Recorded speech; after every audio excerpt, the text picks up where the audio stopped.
En la primera temporada de Filosofía aquí y ahora, el filósofo argentino José Pablo Feynman empieza por hacer la siguiente pregunta. ¿Por qué hay algo y no más bien nada? En gran medida la filosofía trata de hacer este tipo de preguntas. ¿Qué es lo justo? ¿Qué es lo bueno? ¿Qué es lo malo? ¿Por qué estamos aquí? ¿Qué le pasa a Lupita? A mí quién será lo que quiere el negro. ¿Por qué te casaste, Adonai? Son preguntas que realmente no tienen respuesta. Pero entonces, ¿cuál es el punto? ¿Qué sentido tiene hacer este tipo de preguntas? No sé. Bueno, pues en filosofía aquí y ahora se nos explica cómo en muchas ocasiones hacer este tipo de preguntas ha definido nuestra cultura, nuestros sistemas económicos, políticos y demás.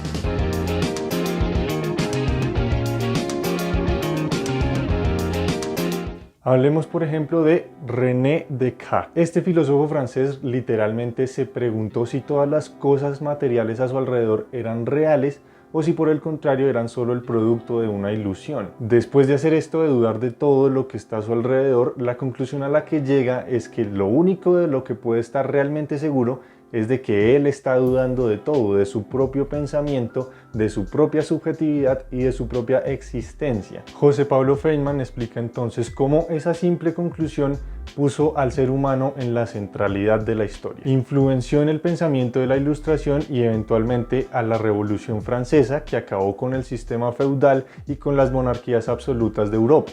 Cuando Descartes escribe el discurso del método, le está cortando la cabeza a Luis XVI. Porque ahí es el hombre de la burguesía el que se pone en la centralidad. Immanuel Kant.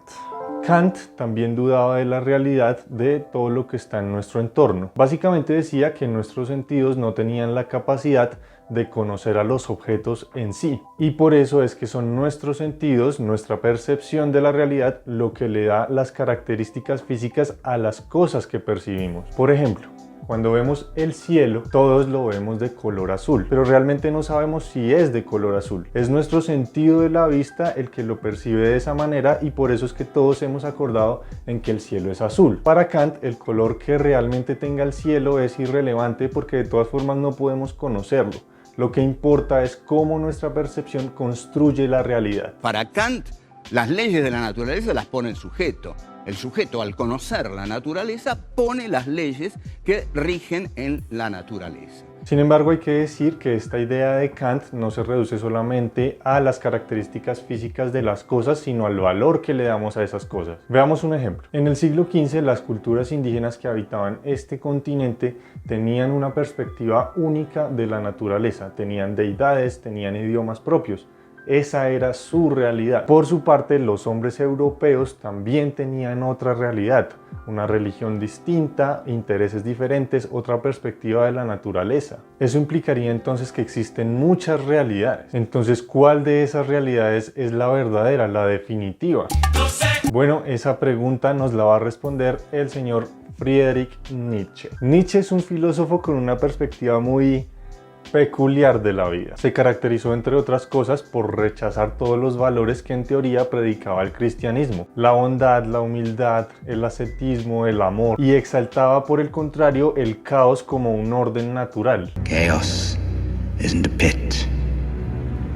Chaos is a ladder. Para él, los más fuertes tienen que sobreponerse sobre los más débiles e incluso erradicar a estos últimos. Entonces, los más fuertes tienen el deber y además el derecho de imponer por la fuerza su propia realidad. Entonces, y para seguir con el ejemplo, para Nietzsche, cuando los europeos llegan a este continente, colonizan, asesinan e imponen su cultura, su religión y su idioma, están también imponiendo su realidad, y esa realidad se convirtió en la verdad para todos en este territorio. La verdad es entonces lo que los más fuertes, los que tienen la capacidad de imponerse sobre los demás, establecen como verdad. O sea que hay una relación entre verdad y poder. La verdad es una creación del poder. Hegel y Karl Marx.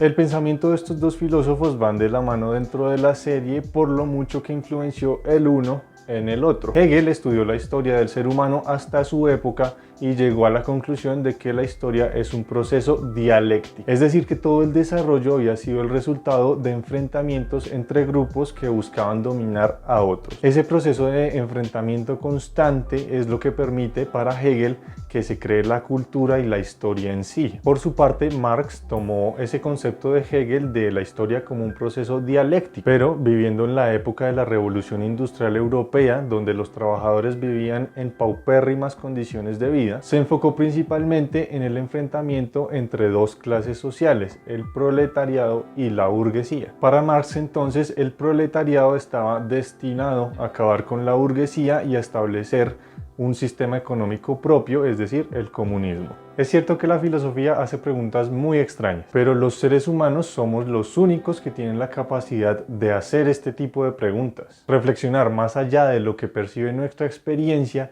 es en parte lo que nos hace humanos. Cuando comienzo a dudar, comienzo a ser libre. Libre porque solo una conciencia crítica es libre. No hay libertad si no está alimentada por la crítica. Oh, qué buena frase. Anótala, Mario Hugo. Además, vivimos en una época en la que todo piensa por nosotros. La tecnología, las redes sociales, los medios de comunicación, el mismo algoritmo de YouTube. Ya sé que es una ironía usar un medio para destruir el mismo. No lo mencionen.